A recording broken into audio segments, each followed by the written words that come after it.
Hi hello नमस्कार श्री स्वामी समर्थ. आणि आज ना सकाळच्या 10:30 वाजता पाणी आलेलं, कारण काहीतरी ते बिघडल्यामुळे लेट झालं होतं. नाहीतर पाणी सकाळचं 7:30 येतं, शक्यतो 6:30 7 8पर्यंत.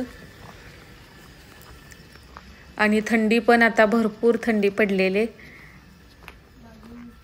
उन्हात गेलं की ऊन लागतंय आणि घरात गेलं ना सावलीत गेलं की थंडी वाजते. तर कढीपत्ता संपलेला होता तर तो आणायचा होता, पण आता ना कढीपत्त्यावरती सगळा असा हेच पडलेलं आहे, जे व्हाईट डाग पडतात बघा, मवा पडतो ना त्या टाईपचं जरासं. इथं भरपूर कढीपत्त्याची झाडं आहेत, पण चांगला कढीपत्ता ह्याला नव्हताच. सगळ्या कढीपत्त्यावरती असा डागच पडलेलं होतं. जी कवळी पानं होती ती थोडीशी बरी निघत होती.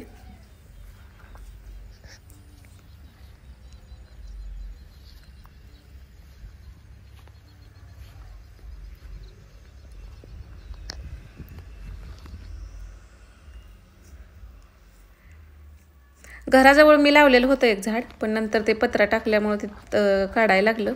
आता इथंच इथलंच नेऊन लावलेलं मी कढीपत्त्याच्या मोठ्या झाडाच्या खाली ना छोटी रोपं येतात, पण आता ती रोपं दिसायला पण जागा नाही इतकं तिथं गवत असल्यामुळं. आता नंतर उन्हाळ्यात वगैरे निघलं तर म्हणजे कधी दिसलं तर मग ते आणून इथं घराजवळ लावलं तर मग आपल्याला बरं पडतं. तर इथं वांग्याचे आणि वांग्याला पण आता फुलं आलेले आहेत, आणि मिरच्या तर भरपूर मिरच्या आहेत, आणि लिंबाचं एक आहे. दुसरं एक लावलेलं होतं पण त्याला विकत आणून लावलेलं, हे देशी आहे. ते खूप मोठं होतं पण त्याला लिंबू काही जास्त येतच नव्हते, कधीतरी एखाद दुसरे यायचं. लिंबू मोठं होतं पण येत नव्हती जास्त, त्यामुळे ते काढून टाकलं. तर थंडीमुळं पोरं घरात सुद्धा अशी आता ब्लँकेट घेऊन बसतात.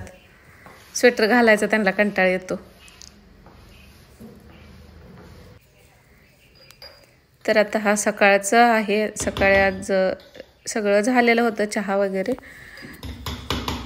स्वयंपाक करायचा होता. नंतर वेलची पावडर संपलेली तर ती बारीक केलेली भरून ठेवली. अशी एकदाच बारीक करून ठेवलेली बरं पडतं, कधी पाहिजे त्यावेळी यूज करायला येते. मग आज स्वयंपाकात जास्त काय बनवायचं नव्हतं, रस्सा भाजी एक, आणि मुलांना खरवस केलेला होता सकाळीच, आज लवकरच ते केलेलं होतं. आणि भोपळ्याची भाजी करायची होती सुक्की.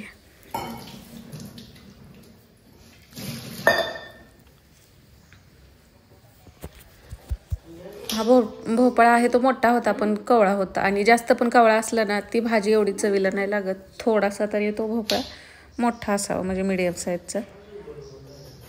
आणि ह्याची साल काढून ना एकदम जास्त बारीक नाही कट केला, थोडंसं असं रफली चॉप करतो त्या पद्धतीनंच मोठ्याच फोडी केलेल्या आहेत. आणि भोपळा आणला ना नेहमी मी आता खाऊन थोडासा बघते, कारण एकदा आणलेला तो खूप कडू आणि विषारी भोपळा होता तेव्हापासून.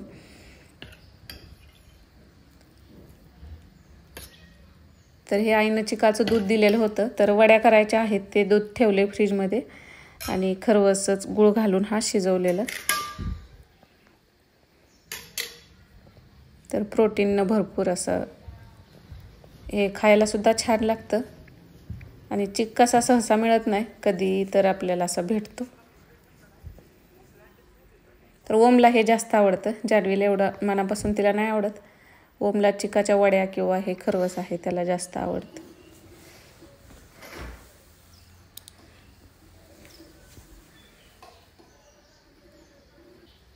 नंतर भोपळा कट करून घेतला, आणि भोपळ्याला जास्त काय मसाले वगैरे नाहीत, फक्त आता हिरवी मिरची लसूण ह्याचा ठेचा, थोडंसं शेंगदाण्याचं कूट, जिरं मोहरी कढीपत्ता ह्याची फोडणी आणि कोथिंबीर, एवढ्यातच छान लागतो. तेलामध्ये जिरं मोहरी टाकलेले, कढीपत्ता असेल तर तो टाकायचा, आणि नंतर थोडीशी हळद टाकायची,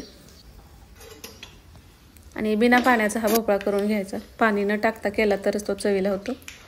तर असं थोडंसं मोठ्या साईजमध्येच कट केलेलं होतं.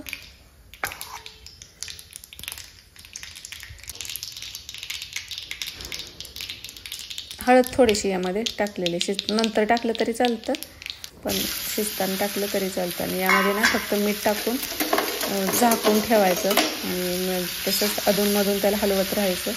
आणि शिजत आल्यानंतर परत आपल्याला जे काही शेंगदाण्याचं कूट किंवा हिरवी मिरचीचा ठेचा वगैरे जे काही टाकायचं आहे ते टाकू शकता. आता हिरवी मिरची भाजून ठेचा केलेला आहे त्यामुळे तो मी नंतर टाकते. तुम्ही जर कच्ची हिरवी मिरची लसूण बारीक करून टाकत असाल तर ते मात्र मग तेलामध्ये अगोदर टाका. मिठामुळे ह्याला पाणी सुटतंच, त्यामुळं परत पाणी टाकायची गरज पडत नाही. मोहरी थोडीशी जास्त टाकायची भोपळ्याला आणि झाकून ना 1-2 वेळा तो चेक करून बघितलं, हलवून घ्यायचा म्हणजे खाली चिटकत नाही. तर भोपळा एकदम ट्रान्सपरंट झाला की लगेच लक्षात येतो की हा शिजलेला आहे. मसाला टाकायच्या आधीच शिजवून घ्यायचा.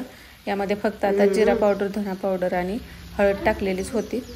हिरवी मिरची, लसूण याचा ठेचा. आता मीठ कमीच टाकले कारण ठेच्यामध्ये पण मीठ आहे. आणि कोथिंबीर, नंतर शेंगदाण्याचं कूट थोडंसं जाडसर असं टाकून घ्यायचं तुम्हाला हवं तेवढं. तर ही बिना पाण्याची अशी भोपळ्याची भाजी मस्त लागते.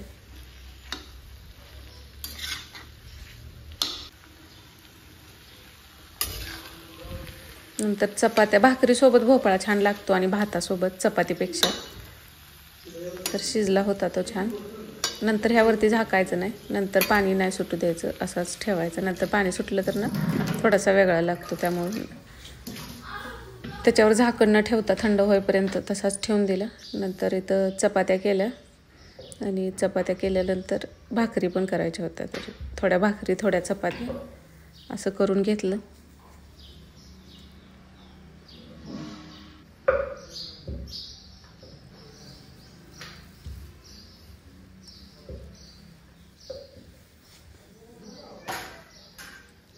थंडी ह्यावेळी लेट चालू झाले, पण भरपूर अशी एकदमच जास्त थंडी सुरू झाली अचानकच. त्यामुळे सकाळचा व्यायाम तर करूच वाटत नाही आता. तर या शेंगा थोड्याशा ओल्या होत्या तर त्या भाजायच्या होत्या. चपाती भाकरी झाल्यानंतर त्याच तव्यात ह्या शेंगा पण भाजून घेतल्या. थंडीच्या दिवसात ना चुलीवर स्वयंपाक करायला भारी वाटतं, पण मला तशी चूल अशी व्यवस्थित सेपरेट रूम असली, चूल असली ना ते करायला बरं वाटतं. पण तशी सोयीच नाही, बाहेरच असल्यामुळं ते तिथं काय जास्त करता येत नाही.